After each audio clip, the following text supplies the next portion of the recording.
Bien, hermanos, quiero pedirles que vayan a sus Biblias al Evangelio de Juan y que leamos juntos en el capítulo 16, los versículos 8 al 11. Juan 16, 8. Y cuando Él venga, convencerá al mundo de pecado, de justicia y de juicio. De pecado por cuanto no creen en mí, de justicia por cuanto voy al Padre y no me veréis más, y de juicio por cuanto el príncipe de este mundo ha sido ya juzgado. En esta accidentada serie sobre la doctrina del Espíritu Santo, hemos visto la enseñanza sobre esta doctrina en el Antiguo Testamento. Vimos la operación del Espíritu en el Antiguo Testamento creando y dándonos revelación divina, lo cual continuó obviamente en el Nuevo Testamento, capacitando siervos de Dios en el pasado, etc. Hemos visto en el Nuevo cómo estuvo presente en el ministerio de Cristo en todos sus aspectos y también cómo la promesa de Dios fue cumplida. La promesa de Dios el Padre, la promesa de Dios el Hijo fue cumplida en Pentecostés y Dios envía su Espíritu. La última vez comenzamos a ver la obra que el Espíritu Santo hace individualmente en los hombres. Y vimos cómo el Espíritu Santo obra en la regeneración de los pecadores. Le da vida a hombres, mujeres, jóvenes, niños, muertos de sus delitos y pecados, y les da vida espiritual para, entonces, como vivos espirituales, reaccionar a Dios, reaccionar a su palabra y vivir para Dios. ¿Cómo llegan los hombres a vivir espiritualmente? Sola y únicamente por medio de la obra eficaz del Espíritu Santo. Independientemente del Espíritu Santo, el hombre continuaría un ser muerto espiritualmente. Continuaría insensible a la voz de Dios. Y aquí nos encontramos en esta sección con una de esas obras personales que Dios hace en los individuos y en los pecadores de manera particular. Y es la obra de convicción por el Espíritu. He titulado el mensaje de hoy, Convictos por el Espíritu. Convictos por el Espíritu. Y Cristo dice aquí que esto es una convicción que el Espíritu vendría a dar al mundo. Que cuando Él venga, convencería al mundo de pecado, de justicia y de juicio. Dios envía su Espíritu que obra en pecadores y les da vida. Después veremos lo que es la obra del Espíritu dando arrepentimiento, dando fe. Pero hoy quisiera quedarme en esa obra de convicción que el Espíritu produce. Pero estamos viendo cosas que personalmente el Espíritu hace en individuos aquí y allá. Lo que Él hizo a través de Cristo lo hizo para beneficio de todo el pueblo de Dios en general. Pero hay una obra particular que Él hace en los individuos. Y cuando Él regenera a uno, cuando Él salva a uno, no lo hace automáticamente a todos al mismo tiempo. Sino que a través de la historia, desde Pentecostés, estamos viendo al Espíritu añadiendo a la iglesia los que han de ser salvos. Una obra personal que hace el Espíritu de Dios. Y por eso estamos viendo lo que el Espíritu va haciendo en nosotros. Luego veremos lo que el Espíritu hace en nosotros los creyentes. Cómo Él entonces viene y santifica. Él viene y nos ayuda en nuestra seguridad. Él viene y nos guía. Hay una obra que el Espíritu hace personal en cada uno. Pero también veremos en la enseñanza del Nuevo Testamento cosas que nosotros tenemos que hacer con el Espíritu. Como por ejemplo, en nosotros ser llenos del Espíritu. Se nos da un mandato a ser llenos, a no contristar al Espíritu. Hay algo que nosotros tenemos que hacer. Sencillamente para que tengan un bosquejo en mente de dónde estamos, a dónde vamos, lo que hemos visto ya, y podamos de allí seguir hacia adelante. Hoy, sin embargo, convictos por el Espíritu. Convictos por el Espíritu.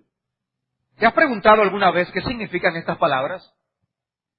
Dice Juan 16, de pecado por cuanto no creen en mí, de justicia por cuanto voy al Padre y no me veréis más. ¿Cómo es eso? El Espíritu convence de justicia porque me voy. ¿Te has preguntado lo que significa eso? O cuando dice en el versículo 11 de juicio, porque el príncipe del mundo ha sido juzgado. ¿Qué significan estos versículos, hermanos? No, estos versículos no tienen nada misterioso. Y como yo espero poder mostrarles, son básicamente una revelación de lo que el Evangelio hace con los pecadores y lo que les enseña con la obra que el Espíritu hace en el hombre, lo que les enseña para encontrar salvación en Jesucristo. La cruz es central en el mensaje del Evangelio. Pero aparte de la obra del Espíritu de Dios, la obra de la cruz no sería aplicada al corazón de los hombres. La obra de aplicación de esa obra, llevada a cabo por el Espíritu de Dios, es vital, hermanos.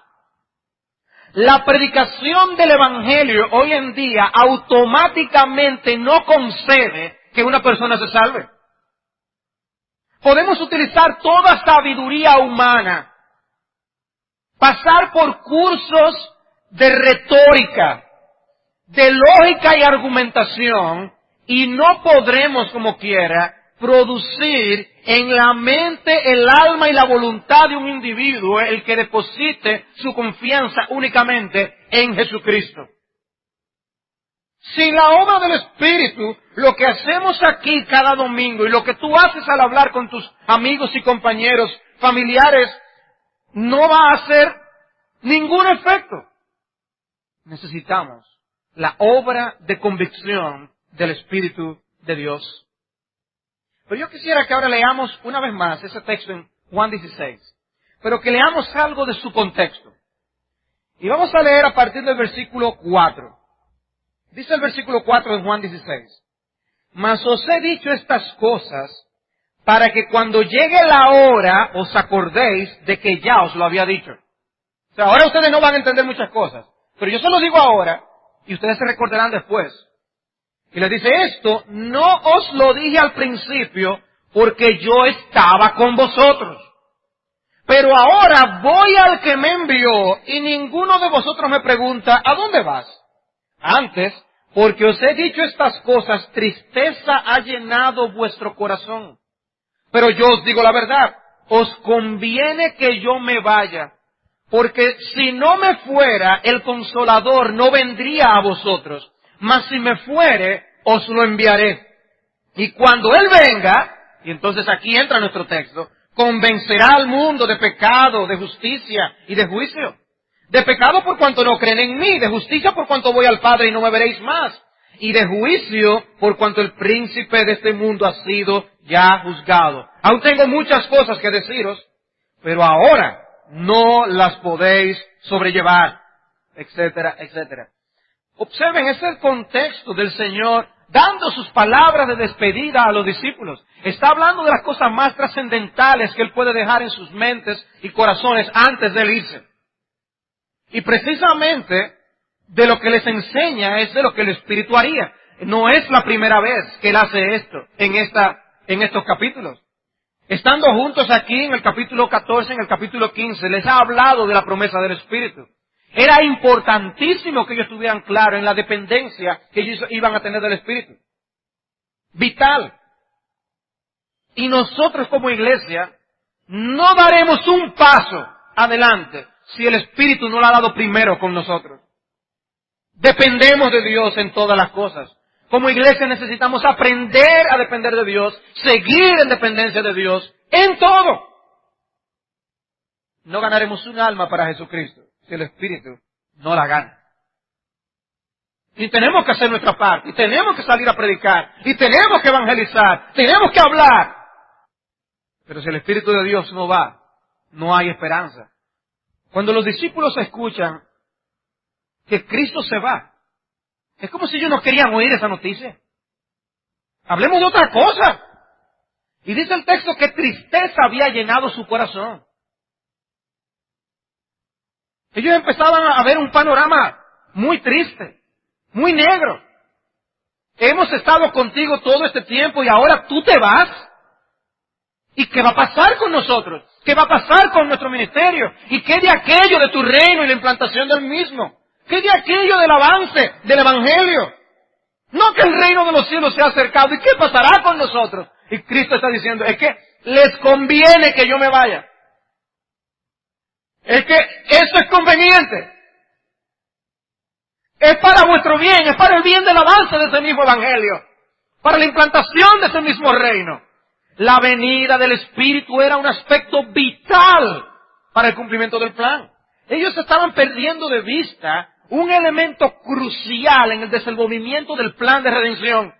El plan de redención, hermanos, no es únicamente Cristo viniendo a este mundo, encarnándose, muriendo en una cruz y resucitando. Tenemos que comprender que parte crucial de la obra de redención es la venida del Espíritu de Dios y su obra en los individuos. Y Él está diciendo, os conviene que yo me vaya. Porque Él va a venir y Él va a hacer la obra. Como aquellos discípulos que iban camino de Maús, ellos habían abrigado una esperanza de liberación de Roma en sus días. Y dice en Lucas 24, pero nosotros esperábamos que Él era el que había de redimir a Israel. Y ahora, además de todo esto, hoy es el tercer día ya de que esto ha acontecido. Esto se acabó. Está muerto. Ya van 3 días. Óyeme, tanta esperanza que habíamos puesto nosotros en Él. Y Cristo es el que está allí con ellos. Y lo que Él les enseña es que la misión no ha terminado. La misión ahora es que comienza. Todo es parte de la misión. Y en el versículo 5 le dice que vuelve a quien le envió. ¿Y de qué habla eso? De que es parte de una misión. A mí me enviaron y ahora vuelvo al que me mandó. Todo es parte del programa de redención. La misión está en pie. Y esta partida no es consecuencia de una derrota. No es la retirada de un ejército derrotado. Es precisamente tal como Dios lo planificó. Una obra que comenzó en la eternidad con la obra de Dios el Padre. Continuó con Jesucristo cuando vino aquí a este mundo. Y siguió con el Espíritu Santo hasta el día de hoy. Hermano, ¿cuál es nuestra esperanza como iglesia trabajando y predicando el Evangelio? ¿Cuál es nuestra esperanza? ¿Cuál es nuestra razón de ser para creer que lo que hacemos como iglesia, no solo los domingos, sino durante toda la semana, es algo que funciona y que vale la pena? ¿Cuál es la razón de ser? Hermano, la razón de ser es que Dios está con nosotros. Su Espíritu está con nosotros. Cristo le está diciendo, no hay tal derrota. Es que Él está todavía, Él sigue batallando con nosotros. Ahora por medio de su Santo Espíritu. Vendría otro que continuaría con su parte del plan. Entonces, ¿por qué asciende Jesús? ¿Por qué asciende Jesús? Porque Él ha completado la obra que se le asignó aquí en la tierra. Por eso es la imagen de la figura del Cristo sentado a la diestra de Dios el Padre. La imagen de un Cristo que cumplió con su misión. Su obra no fue entorpecida. Satanás no pudo derrotarle. Cristo conquistó en la cruz. Y ahora les habla de la promesa del Espíritu, quien aplicaría esa labor realizada por Cristo en los corazones de los hombres por siglos y siglos de historia. No. Ahora es que esto sigue. Parte de la victoria del Evangelio radica entonces en esa obra de convicción que el Espíritu produce en el corazón de los hombres. El Consolador al venir tomaría cautiva la cautividad.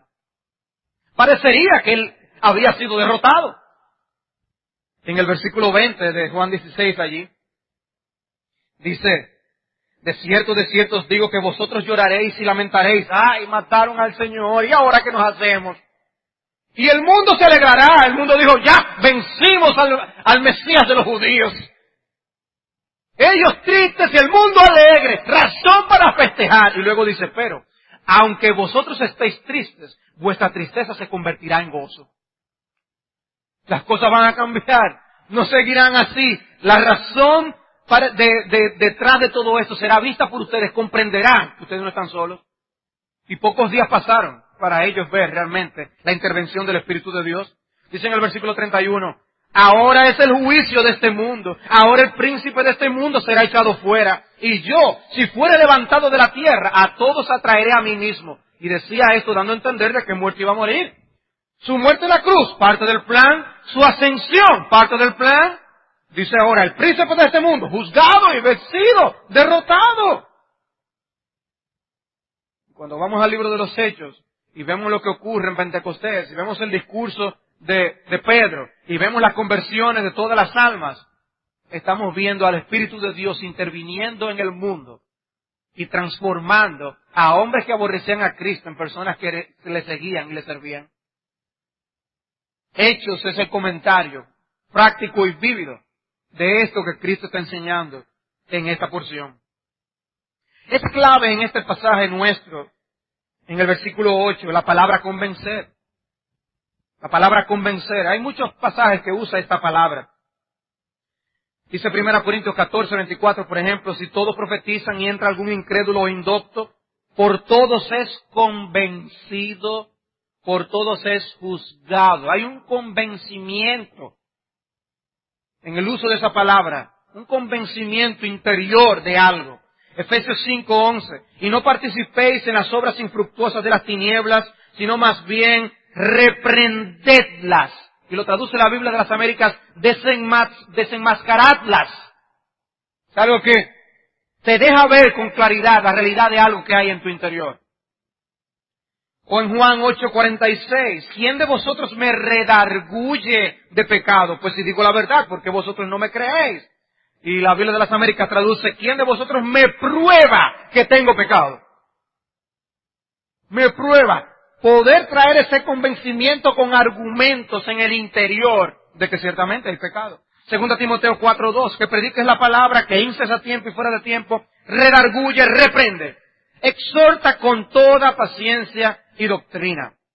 Entonces, hay una convicción, hay una conciencia de un pecado, o de pecado en general, en el alma, en el corazón. También la palabra tiene la idea de declarar culpable. Esa es una de las acepciones de esta palabra.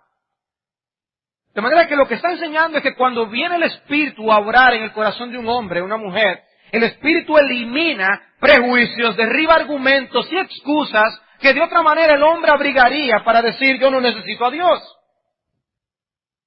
Nos lleva a admitir nuestra culpabilidad. Nos lleva a ver la idoneidad de Cristo como Salvador. Veremos ese punto. Y la gravedad de comparecer en el juicio final sin el amparo de Dios. Observen las tres cosas que he mencionado. ¿Qué nos deja ver el Espíritu? Nos deja ver nuestra culpa. Nos permite ver a Jesús como idóneo, como Salvador. Y nos permite ver la gravedad de comparecer en el juicio final sin el amparo de Dios. Estas son, a mi entender, las tres cosas que están en los versículos 9 al 11. Veamos una a la vez. Primero dice el versículo 9 que el Espíritu convence de pecado. El Espíritu convence de pecado. De pecado por cuanto no creen en mí. Y hay un orden. La convicción de pecado viene primero. Hay un énfasis allí. Un orden secuencial. El mundo tiene que ver el pecado por lo que es para apreciar a Cristo por quien Él es. El pecado embota la mente. Está entenebrecida. Y sin la luz del Espíritu de Dios no puede ver. El Espíritu también convence de justicia. Vamos a verlo. Lo que es y cómo se alcanza. Y de juicio. Lo que es y cómo se evita. Sí. Pero sin una convicción de pecado no puede haber admisión de ausencia de justicia y merecimiento de juicio. O sea, las dos siguientes, la convicción de justicia y la convicción de juicio, sin la convicción de pecado, no tienen un trasfondo adecuado para verlo, admitir que Cristo es el Salvador y que sí, yo debo evitarme ese juicio final. Y vean la relación de esto con el pecado de la incredulidad. Dice, por cuanto no creen en mí. Por cuanto no creen en mí. ¿Por qué? Porque lo más importante es la actitud que los hombres tengan hacia Jesucristo.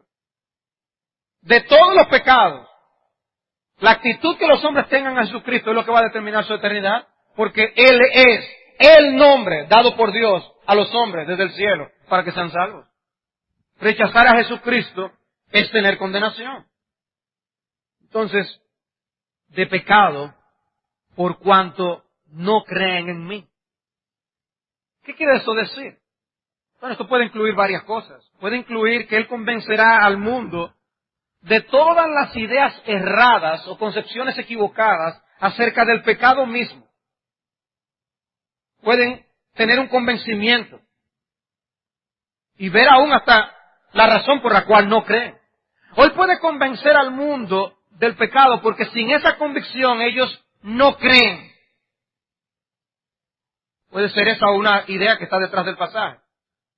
O sencillamente, Él convencerá al mundo del pecado de la incredulidad. Y los comentaristas debaten cuál de estas ideas es lo que está hablando el autor. Y yo estoy de acuerdo con algunos que dicen, no es necesario establecer una de estas cosas, sino que varias de estas cosas pueden estar incluidas en estas ideas que hay en este versículo. Es un versículo que sin mucho contexto o elaboración de esta terminología puede darse a ciertas interpretaciones. Pero hermanos, tenemos que concluir que si hay alguien que nos hace ver la realidad del pecado en nuestro corazón, es el Espíritu. Eso es una enseñanza de este texto. Tenemos que ver la relación que hay entre el pecado y la incredulidad, porque está dando como una razón particular el pecado de la incredulidad, por la cual el Espíritu viene y hace esta obra de convicción. En el fondo, nuestros pecados son un fruto de nuestra incredulidad. Pero veamos, hermanos, no perdamos de vista que el punto importante no es el pecado que yo cometo contra mí mismo, contra mi familia, contra mi amigo, contra el otro, contra el prójimo. No. El problema principal es qué pasa con Jesucristo. ¿Qué haces tú y yo con Jesucristo? Eso es lo importante. ¿Qué hacemos con Él? Eso es lo que va a determinar la eternidad de una persona. ¿Qué hace con Jesucristo? La idea básica del pecado es nosotros ponernos en el centro de la vida y no que Cristo tenga el control. Es nosotros quitar a Dios de en medio para nosotros poder tener nuestra propia agenda. Y nadie es convencido de pecado, a menos que esté satisfecho de que el hecho de lo que se le acusa es cierto y es real. Hay un problema entre Cristo y tú. Tú tienes un problema con Cristo que tienes que lidiar, tienes que resolver. Tu alma no está bien con Dios. Y el Espíritu trae un convencimiento de pecado, de manera que la persona admite la realidad de que él no está bien con Dios, de que él no se ha estado llevando bien con Jesucristo. Tenemos que entender, si hay algo por lo que el hombre tiene que ver que es un pecador, es porque es pecador en relación con Jesucristo. ¿Qué tú haces con Cristo? Y todos tenemos que preguntarnos aquí, ¿cuál es mi relación con Cristo? Y si es verdad que después de mi profesión de fe, ha habido un cambio en mi relación con aquel que murió en la cruz del Calvario. Hay esta relación en la que yo busco cultivar mi amistad con Él. Por eso os llamaré amigos. ¿Ha habido un cambio de relación con Cristo? Tú tienes un Jesús psicológico, filosófico, ideológico, o tú tienes un Jesús personal con el que tú te relacionas. Es una pregunta vital, importante que nos hagamos, hermanos. Porque el Espíritu no convence etéreamente, aéreamente, sino definidamente. Y esta obra de convicción abarca pensamientos, palabras, actitudes, acciones, motivaciones y hasta la omisión de deberes. Y lo que parecía nada en tu vida cobra otra dimensión. Sin esa obra, los hombres no ven su condición delante de Dios. Sin esa obra podemos escuchar a Natán contar la historia del hombre que tenía muchas ovejas y que hurtó la de aquel que solo tenía una, y no lo relacionaremos con nosotros. Podemos indignarnos de lo que otros hacen, pero no nos escandalizan nuestros propios pecados. Porque hay una ceguera, Dios tiene que abrir los ojos. Y hermano, desde ya, no lo dejo para dejar una aplicación para el final. Desde ya es bueno que veamos en esto, que donde el Espíritu hace una obra de convicción para salvación en un individuo, el Espíritu continúa haciendo esa obra de convicción por el resto de su vida. En otras palabras, la sensibilidad espiritual no es algo que ocurre solamente en el momento del arrepentimiento y de la fe. La sensibilidad espiritual, el Espíritu de Dios sigue obrando en nuestros corazones. Y uno de mis puntos con este mensaje, hermanos, es que si el Espíritu hace esta obra de convicción y la hizo en nosotros al momento de la salvación, y el Espíritu mora sin estar contristado en nosotros, continuará produciendo sensibilidad espiritual en el alma. Sensibilidad espiritual para nosotros ver nuestro pecado. Sí, veremos otros pecados, veremos pecados de afuera, pero lo que más nos molestará es ver el nuestro. Lo que más lloraremos y lamentaremos es ver el nuestro. Tener conciencia de eso, ¡qué horrible! Eso es lo que más nos molestará. Espíritu, levanta el velo de la ignorancia, del orgullo, para que dejemos de confiar en nosotros mismos, nos declaremos culpables ante Dios. Nos hace vernos a nosotros mismos por lo que somos. El Espíritu nos permite ver la espiritualidad de la ley de Dios para que no digamos, no, pero yo la verdad que no he llegado a ese extremo. Y necesitamos que el Espíritu de Dios venga como Jesucristo en el Sermón del Monte y nos diga, no, es que si ya tú te enojaste contra tu hermano, ya tú lo mataste en tu corazón. Ver la espiritualidad de la ley de Dios, el Espíritu viene y nos permite ver eso, para que no nos veamos tan inocentes. Que no solamente es tomar el nombre de Dios en vano, es reverenciarlo, es respetarlo, es proteger la reputación de Dios entre los hombres, es honrar a Dios en el mundo. Que no es únicamente no robar, es procurar activamente hacer bien a los demás, anhelar el bien de los demás, entristecernos al notar las codicias de nuestro corazón. Eso hace el Espíritu, nos hace descubrir nuestra idolatría y al mismo tiempo nos deja ver algo de la gloria de Dios que estamos menospreciando y sustituyendo por espejitos el oro de Dios. Nos impide escudar nuestra autoestima y nos llama egoístas e ingratos. O sea, porque la persona dice, no, lo que pasa es que él tiene una baja autoestima. La Biblia lo llama de otra forma. Y cuando viene el Espíritu de Dios nos muestra que no es que la autoestima está baja, es que el orgullo, el egoísmo está demasiado alto. Y esa es la obra que el Espíritu de Dios hace. Y no solamente nos permite ver el pecado, es que nos permite ver el pecado en relación con Dios. Porque si no fuera porque es pecar contra Dios, en realidad el pecado no fuera tan grande. El problema es que es pecar contra Dios, como decía el salmista, contra ti solo he pecado y he hecho lo malo delante de tus ojos. No, pero yo no soy tan malo porque yo no he llegado a este punto. Yo hice esto y esto, pero yo no llegué ahí. Dice Santiago, el que dijo, no cometerás adulterio, también ha dicho, no matarás. No es si tú cometiste uno de los dos. Es que si tú cometiste uno ya violaste la palabra de Dios. Es pecar contra Dios. De manera que, si no cometes adulterio, pero matas, ya te has hecho transgresor de la ley. Cuando viene Natán y confronta a David, y David finalmente lo ve por la obra del Espíritu, él dice, pequé contra Jehová. Él había pecado contra más personas, pero lo que él le dijo a Natán es, pequé contra Jehová.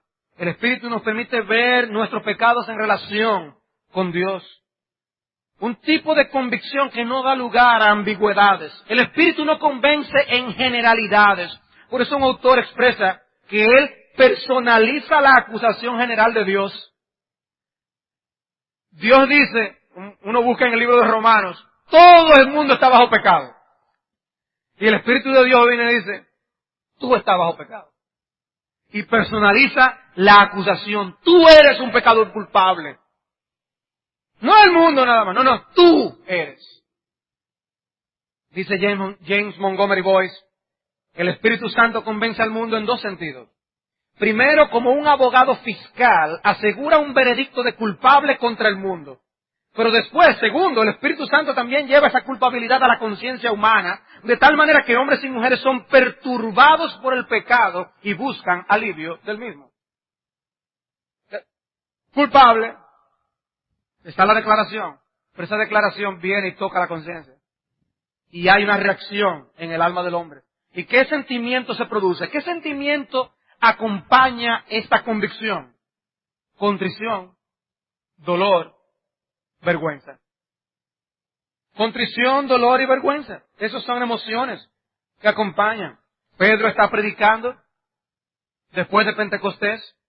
Sepa pues ciertísimamente toda la casa de Israel que a este Jesús, a quien vosotros crucificasteis, Dios le ha hecho Señor y Cristo, a quien vosotros crucificasteis. Al oír esto, se compungieron de corazón y dijeron a Pedro y a los otros apóstoles, varones hermanos, ¿qué haremos? Hubo una reacción. Ellos no dijeron, tú con tus cuentos y tus cosas. No. Hubo una reacción. Ellos se compungieron internamente. Vieron su pecado, vieron lo que hicieron, vieron el menosprecio que habían hecho de Jesucristo. ¿Qué haremos? No era porque Pedro era elocuente, no era por la brillantez de su presentación, fue por la convicción producida por el Espíritu de Dios en esas personas. De otra manera se hubieran burlado de Pedro, pero no se burlaron, fueron traspasados por la palabra de Dios en sus corazones, porque la palabra de Dios es la espada del Espíritu. Y fueron penetrados. ¿Qué haremos? El caso de Félix en Hechos 24, versículos 24 y 25 es diferente. El Félix oye a Pablo y dice, ya te oiré hablando de eso otro día. ¿Dónde está la diferencia? Hubo una convicción producida por el Espíritu en unos y en otros no. El Espíritu de Dios. Pero el Espíritu no solamente convence de pecado. Dice el versículo 10 que Él convence de justicia. Él convence de justicia. Dice el versículo 10. De justicia por cuanto voy al Padre y no me veréis más. De justicia por cuanto voy al Padre y no me veréis más. Yo estoy seguro que ustedes no me agradecerían que yo les dijera, eso está claro, hermano, vamos a seguir el versículo 11. ¿Qué significa esto, pastor? ¿Cómo es eso de justicia por cuando voy al Padre y no me veréis más? Durante sus días aquí en la tierra, los hombres podían ver a Cristo y podían ver la justicia de Dios personalizada. Pero ¿cómo se haría después de su partida? ¿Cómo podían los hombres ver el patrón de referencia? Aquí entra entonces la labor del Espíritu de Dios. Sin Cristo en el mundo, el Espíritu de Dios viene a realizar esta obra. Es una referencia a la obra completada de Cristo que culminó con su ascensión a su gloria primera. Por eso dice, voy al Padre y no me veréis más. Ya yo acabé mi obra. Ya yo completé todo lo que era necesario. Y recuerden que para Cristo, en la obra de Cristo no era solo importante que Él muriera en la cruz, sino que Él viviera perfectamente toda su vida. Porque su justicia tenía que ser puesta en nuestra cuenta. Si no, nosotros estaríamos en nuestros propios pecados o tendríamos que comparecer ante el juicio diciendo, ¿y tú? ¿Por qué tú crees que debo dejarte entrar al cielo? No, ahora podemos nosotros decir, porque yo tengo con la justicia de Cristo puesta en mi cuenta. Pero ahí, busque mi expediente. Pero es verdad. ¿Cómo es que en nuestro expediente solamente aparece la justicia perfecta de Jesucristo? Por medio de la fe en Jesús. Pero ¿cómo ocurre esto? ¿Cómo nosotros venimos a depositar nuestra confianza en Jesús para que su justicia sea puesta en nuestra cuenta? Por medio de la obra del Espíritu de Dios. El Espíritu de Dios es lo que nos muestra que hay una justicia que Dios espera y que no alcanzamos. Una justicia sin la cual nadie entrará al reino de los cielos. Porque la demanda de Dios es que haya una obediencia perfecta para todo aquel que entre al cielo. Por eso Cristo es el único que puede entrar en su propio nombre. Nosotros entramos amparados en Él. Nosotros por eso entramos no por nuestra justicia, entramos por la suya. ¿Qué es lo que dice Pablo en Filipenses 3, versículo 9? Dice Pablo allí, y ser hallado en Él, no teniendo mi propia justicia, que es por la ley, sino la que es por la fe de Cristo, la justicia que es de Dios por la fe. Dice, ¿cómo es que yo quiero ser hallado? Ser hallado no por mi propia justicia. Y recuerden que Pablo era un fariseo. Pablo era uno que buscaba vivir conforme a los escritos de la ley. Y él pretendía ganarse el cielo, haciendo todo lo que él hacía.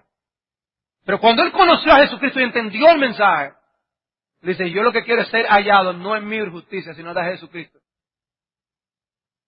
Bueno, el Espíritu cuando viene a salvar a un hombre, muestra la insuficiencia de nuestra justicia y la suficiencia de la justicia de Jesucristo. Esa justicia está completa en Cristo, una obra acabada, y no necesitamos añadir nada más.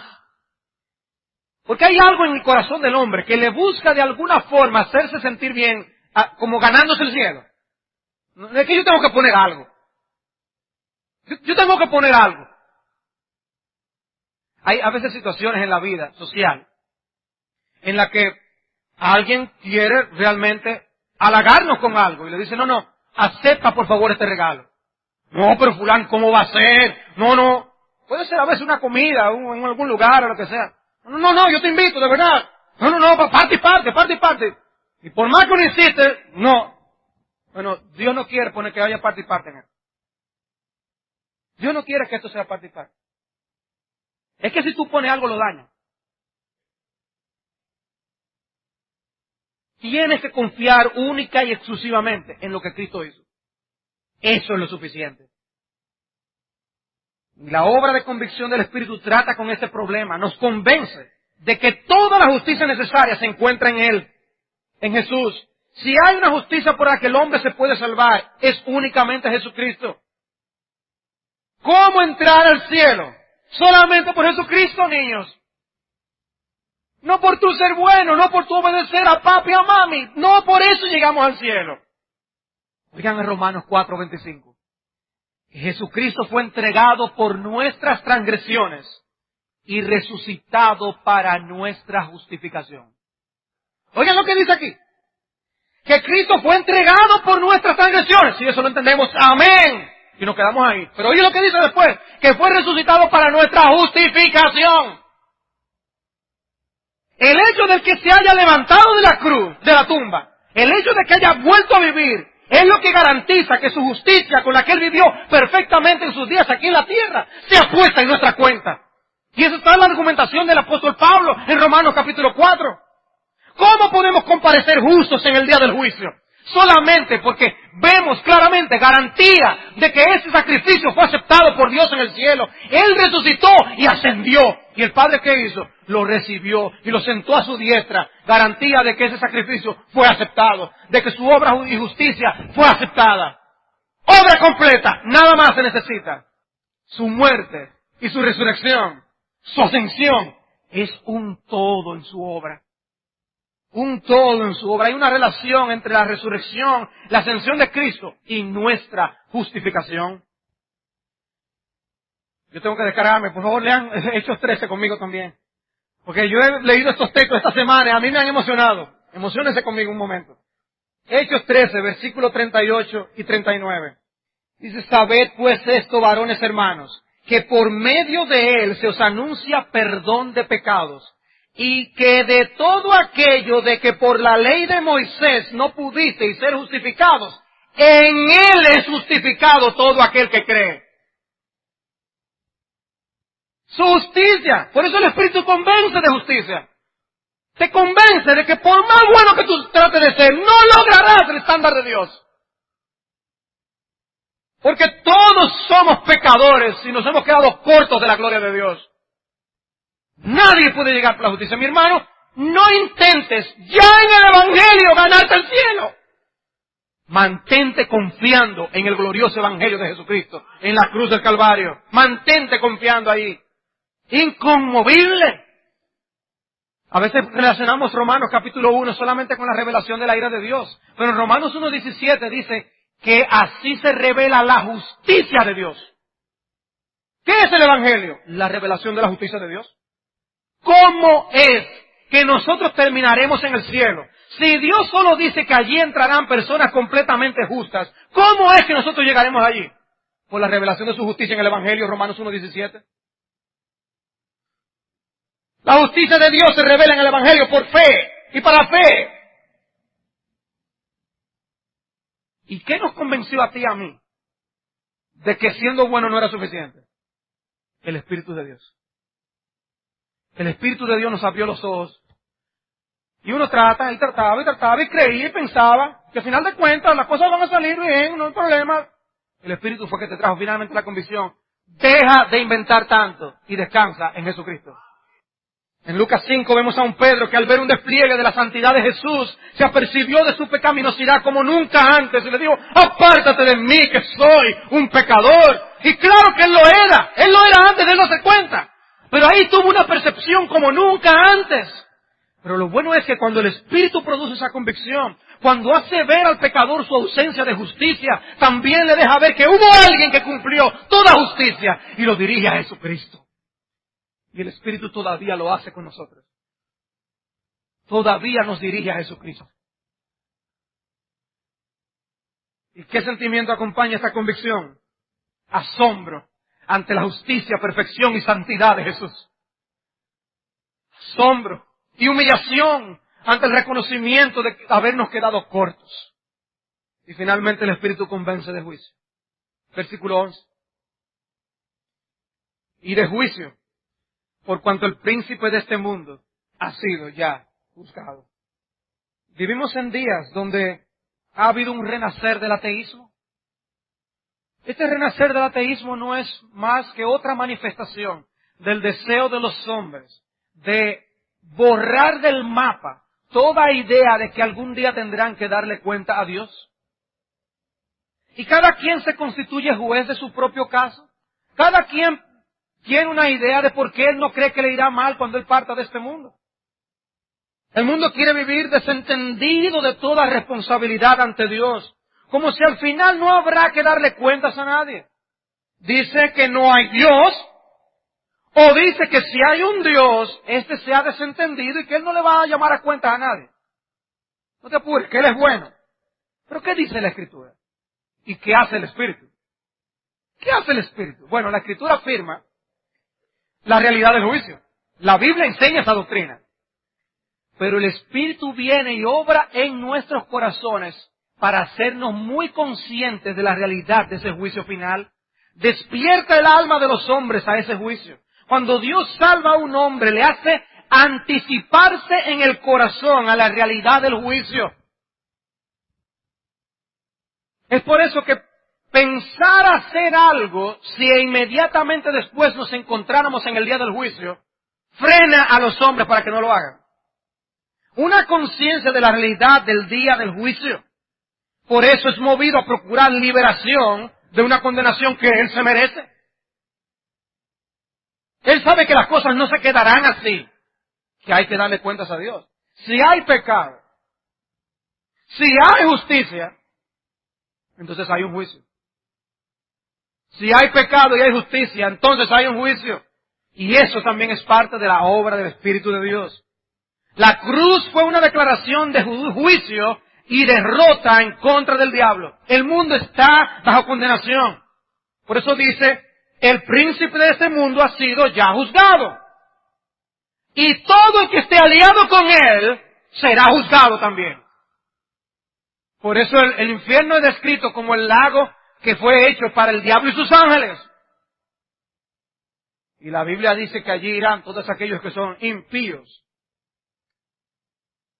De manera que serán condenados junto con el diablo. El mundo está bajo condenación. El príncipe de este mundo ya ha sido juzgado. Entonces ese juicio dice algo de el día final. No hay esperanza para el maligno. Su destino ya está marcado, a menos que Dios haga una obra. A menos que Dios haga una obra, todo aquel que siga las filosofías y las mentiras del diablo tendrá la misma suerte. Hay un juicio. Buena noticia, hay una salida. Hay una salida para el día del juicio. Una a la manera de Dios. Una que Él proveyó. Y cuando el Espíritu hace la obra, los hombres quedan convencidos e impactados con la realidad del juicio. ¿Y de qué te convence? De que tú eres un pecador, de que tú necesitas la justicia que Dios provee en Cristo, y de que hay un juicio en el que tú comparecerás y darás cuenta por todas y cada una de tus obras, si no te has arrepentido, si no te has amparado en Jesucristo y en la justicia del Señor. ¿Y qué sentimiento acompaña esta convicción? Porque hay un sentimiento que acompaña la convicción de pecado, un sentimiento que acompaña la convicción de juicio, de justicia, pero hay también un sentimiento que acompaña la convicción de juicio. Hay miedo, hay temor. Las personas intentan huir del juicio de Dios. Hay pánico. Unos lo hacen en el mundo de las ideas, tratando de eliminar el concepto de Dios de sus mentes. Otros tergiversan al Dios de las Escrituras y fabrican un Dios a su conveniencia, un Dios que no juzga a nadie. Y otros se refugian en su moralidad. No han sido convencidos de justicia realmente. Ellos todavía piensan que Dios, a final de cuentas, les aceptará como buenos. Hermano, no es una muestra de que hay podredumbre en nuestra nación. Cuando nosotros vemos a estas personas poderosas que se han hecho de dinero con el narcotráfico, pero están adorando en una iglesia, están allí, asisten a sus misas y cosas. Y terminan las personas de alrededor porque reciben tanto bien, entre comillas, de lo que estos narcotraficantes hacen en sus lugares de trabajo. Y el ejemplo fue así en Colombia y fue así aquí en el sur de nuestro país también. Reciben tantos beneficios que se queda todo el mundo callado. No denuncian nada porque se están beneficiando. Y pueden asistir a las iglesias y los consideran religiosos y buenos cristianos. Bueno, hay una noticia del Evangelio que hay que hacerles ver. Y si el poder del Espíritu desciende sobre ellos, les hace ver una cosa. Les va a convencer de pecado, de justicia y de juicio. De pecado, de justicia y de juicio. Hay un día al que le daremos cuentas a Dios. Y otros hay que se engañan a sí mismos. Dios dice que hay un juicio, que al final no habrá impunidad, que el pecador no se saldrá con la suya. Por eso, amados hijos, es que ustedes no ven llorando ante ustedes y no estando en su presencia, clamando al Señor para que ustedes sean salvos y sean librados de ese día del juicio. Hermanos, si Dios envía a su Espíritu para convencer al hombre de juicio, porque es algo tan terrible que envía a su Espíritu para dar ese convencimiento, hermanos, nosotros no debemos aliviar el calor tan horrible que tiene el fuego del infierno. No le pasemos la mano al mensaje que tiene que llegar claro al oído de las personas para que se refugien en Jesús y tengan salvación para sus almas. Me preocupó conocer que hicieron una versión en muñequitos del Arca de Noé. No la he visto, solamente vi los anuncios. Me preocupó, porque no me parece que esa historia tiene nada de gracioso. Es una historia horrible. Y si cuando Cristo vuelva lo que ocurrirá será peor a lo que ocurrió en ese entonces. Entonces, hermanos, nosotros tenemos buenas razones para tener compasión y misericordia de los pecadores. ¿Cuántos de nosotros vamos a buscar la salvación activamente de los pecadores que están a nuestro alrededor y lejos de nosotros? ¿Cuándo será que nosotros dejaremos de estar hablando de misiones y haremos misiones? Ya sea porque vayamos o las apoyemos de todo corazón. Yo sé que todos tenemos libertad de usar el dinero que Dios haya puesto en nuestra administración, a nuestra manera, ¿no? Pero hermanos, creo que nosotros debemos cuestionarnos más si nuestros recursos los hemos estado usando para la expansión del reino de Dios más. Me pregunto si estás considerando seriamente la condición en la que se encuentran muchos de nuestros misioneros, amados, con sus vidas en peligro, trabajando muchas veces con muy pocos recursos para llevar el glorioso evangelio de nuestro Señor a las almas que se van a perder y se van a condenar en ese día del juicio, que caerán horriblemente en el infierno, sencillamente porque nosotros estamos usando la mayor parte de nuestros recursos para tirarnos arriba. Hermanos, creemos nosotros en el día del juicio. Por eso Pablo decía, nosotros persuadimos a los hombres, persuadidos nosotros. del temor de Dios. Persuadidos nosotros del infierno. Es como si nosotros debiéramos, leyendo las Escrituras y ver la descripción que Cristo hace del juicio final, la descripción que la Biblia hace del lago de fuego, es como si nosotros estuviéramos metiendo un poco nuestra mano en el fuego. Siente el calor, mi amado hermano, siente el calor. Y vete de ese lugar de calor de rodillas a la presencia de Dios y clama que enternezca tu corazón por la condenación, la destrucción, la eliminación, como quiera describirlo, con toda la terminología bíblica para describir la condenación de los hombres. Y justifica delante de Dios tu frialdad, justifica delante de Dios el que no tienes tiempo para Dios, justifica allí en oración, en la presencia de Dios, el que tú no le has hablado a nadie del Evangelio por semanas y meses. Dios piensa muy diferente a como piensa Freud, o como pensó Freud. No, ya él ya está corregida sus ideas. Ya él piensa como Dios piensa. Ya él sabe cuál es la verdad. Pero muchos de sus seguidores buscan eliminar la culpa del hombre, la gente ya no hable del infierno, del juicio no se puede hablar. Hermano, nosotros tenemos un mensaje que ha sido encargado para que lo proclamemos, que no podemos estar inventando. Hay que decir lo que dice la palabra de Dios. Y es el mensaje que salva a los hombres. El método de los hombres es diferente al método del Espíritu. Los hombres siempre van a preferir oír que Dios salvará a los hombres como son. Pero la Biblia dice que el Espíritu viene y Él convence de pecado, de justicia y de juicio. De que el hombre necesita escuchar que las cosas no son como Él se cree. Aparte de dejar esa carga en nuestros corazones, debemos apreciar el hecho de que Cristo sea nuestra justicia. Y vivir vidas que den gloria a Dios por la salvación que hemos recibido. Hermanos, debe haber un gozo en nuestras almas por la bendita salvación que Dios nos ha dado. Porque el Espíritu trae este convencimiento, hermanos, y debe ser una alegría tan grande saber que sí, Él no convence de pecado, pero Él proveyó la solución. Libre y salvo. ¿Y dónde está esa algarabía porque somos salvos? ¿Dónde está esa algarabía? Y finalmente, tú que estás aquí sin Jesucristo, ¿para qué llegar al día del juicio para ser condenado? Cuando la gracia de Dios hoy está disponible para pecadores como tú. ¿Para qué? ¿Para qué? Oh, que Dios descienda. Traspase todo tu mecanismo de defensa. Aún sí los tuyos, amado creyente, amado hermano. Que el Espíritu derriba todo nuestro sistema de defensa. Y abracemos las convicciones que el Espíritu nos traiga de las cosas que no están bien. Y que vivamos así para la gloria de Dios. Porque el Espíritu convence de pecado, de justicia y de juicio. Estamos amparados. Nada más y nada menos que con la tercera persona de la Trinidad. Para hacer la obra que Dios nos ha encomendado.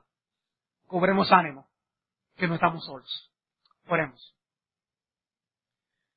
Padre, te alabamos, te bendecimos, te glorificamos y te exaltamos. Bendito sea tu nombre. Damos gloria al Espíritu, oh Señor. Gracias por enviarlo. Y gracias por la obra dolorosa, pero salvadora de convicción. Y te pedimos, Señor, que Él obre libremente en medio nuestro. Que Él siga obrando en nosotros como hijos tuyos y en aquellos que no te conocen. Y que todos seamos sensibles a tu bendita voz. Oh Señor, qué bueno que tú nos has dado de tu Espíritu. Padre, guárdanos y líbranos de todo mal. Te lo pedimos en Cristo Jesús. Amén.